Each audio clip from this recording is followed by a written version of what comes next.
antiseptik, maska, masofa saqlash va shuningdek qarindosh urug'lar bilan ko'rishmaslik, ko'chalarda to'planmaslik va gigiyenaga qattiq e'tibor qaratish. Koronavirus. Hammasi xuddi kechagidek yodimizda. Voy bu nima ekan? Endi nima bo'ladi? Qachon vaksina chiqadi degan savollar bilan odamlarning ichini qo'rquv egalladi. Lekin bilasizlarmi? Bir paytlar shunaqangi kasalliklar tarqaganki, koronavirus ularni oldida choy damlaydi. Bugun men sizlarga tarixdagi xuddi shunday eng qo'rqinchli va eng xavfli kasalliklar haqida gapirib beraman.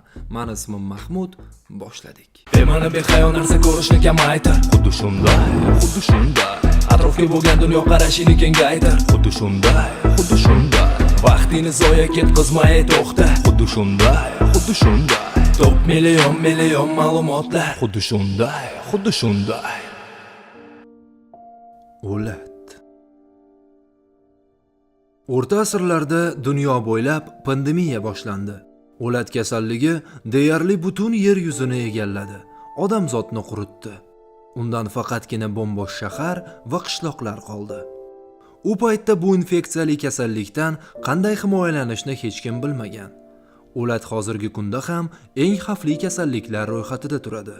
Vizantiya va O'rta Yer dengizida 6-asrda tarqalgan Yustinian vabosi shunday epidemiyalarning birinchilaridan hisoblanadi. U 200 yil davom etgan. O'sha payt 100 milliondan ortiq kishi hayotdan ko'z yumgan. O'rta asrlarda esa Yevropa aholisining 1/3 qismi qora ajal nomli yana bir yirik tibbiy fojiaga bardosh bera olmagan. 18 va 19 asrlarda Osiyoda tarqalgan o'lat kasalligi ham ko'plab qurbonlarga sabab bo'lgan. Bakteriya odamlarga asosan burgalar orqali yuqqan. Burgalar esa turli kemiruvchilardan zararlangan. Alomatlar o'tkir pnevmoniya yoki yuqori isitma ko'rinishida bo'lgan. Ma'lumotlarga ko'ra, o'lat kasalligi umumiy hisobda 200 million odamning hayotiga nuqta qo'ygan. Qora chechak. Chechak eng qadimgi va eng xavfli yuqumli kasalliklar turiga kiradi. U uzoq yillar davomida muzlatilgan holatda saqlanish xususiyatiga ega. Hattoki 100 gradus issiq havoda ham bu virusning omon qolishi ehtimoli yuqori. O'rta asrlarda Yevropada virus shu qadar keng tarqaldiki, chechak bilan kasallanmagan odam qolmadi.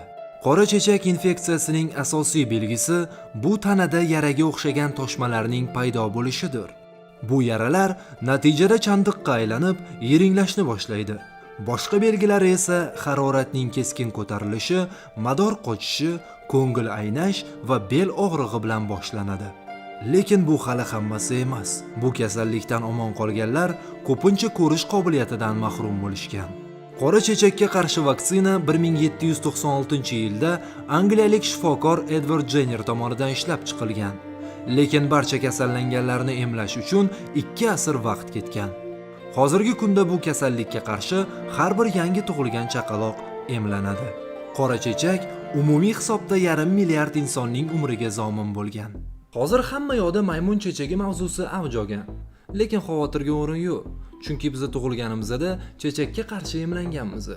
Va bu kasallik bizga kirib kelsa ham, iloyim kirib kelmasin-u, unaqa katta xavf tug'dirmaydi. Davom etamiz. Ispanka. Ushbu gripp bunday nomni olishiga sabab uning asosiy o'chog'i shu davlat bo'lgan, ya'ni Ispaniya. Ispanka juda katta pandemiyaga sabab bo'lgan va yer yuziga dahshatli qirg'in keltirgan.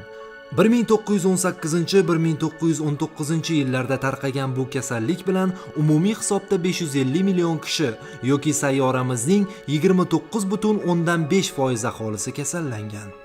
Ispankaning asosiy alomatlari bu yuzning ko'karishi, pnevmoniya va qonli yo'tal bo'lgan. Ispanka grippidan 20 dan 100 milliongacha odam vafot etgan. Bu Birinchi jahon urushida vafot etganlar sonidan salkam 10 baravarga ko'pdir. Vabo. 1816-yilda Hindistonning Ganga daryosi qirg'oqlarida vabo epidemiyasi yer yuziga tarqaldi. Bunga jazirama issiq, suvning o'ta ifloslanishi, odamlarning haddan ziyod to'planishi va daryoda cho'milishi sabab bo'lgan. Insoniyat bugungi kunga qadar vaboning 7 ta pandemiyasini boshdan kechirgan va ularning har birida millionlab odamning joni uzilgan. Ushbu infeksiyali kasallik asosan chuchuk suvda ko'payadi. U inson organizmiga kirgandan so'ng kuchli diareya va ko'ngil aynash boshlanadi. Uning tezligi shu darajada kuchliki, ba'zi insonlar o'zlarida vaboning birinchi alomatlarini sezgach, bir necha soat ichida halok bo'lishgan. 1850-yilda vabo Rossiyaning o'zidan milliondan ortiq kishini olib ketgan. 1860-yilda esa dunyo bo'ylab vabodan 40 milliondan ortiq odam halok bo'lgan. 1892-yilda vaboga qarshi, 1896-yilda esa o'latga qarshi vaksinani rus va fransuz bakteriologi, immunolog va epidemiolog Vladimir Xavkin ixtiro qilgan. Dahshat. Yaxshi ham shu vaksinalarni o'ylab topishgan ekan. Agar o'ylab topilmaganida o'lim soni bundan ham ko'p bo'lardi. Bugungi mavzu sizlarga ma'qul keldi degan umiddaman. Aytgancha, inson soatiga 160 km tezlikda aksiradi. Shunga o'xshagan qiziqarli faktlarni bizning Telegram kanalimizda kuzatib boring. Ko'rsatuvimizni keyingi sonida qaysi mavzuni yoritishimizni xohlagan bo'lardinglar? Shu haqida fikringizni kommentariyada yozib qoldiringlar va like bosishni unutmanglar. Sizlar bilan Kamina Mahmud bo'ldi.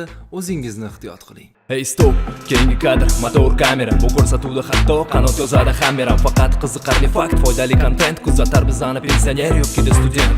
Xuddi shunday tarzda davom etadi kanal. Xuddi shunaqasi bitta o'xshashi sanaval. Hoziroq yoqib qo'ng'iroq bo'lgin obuna, like va komment ayamagin so'ra.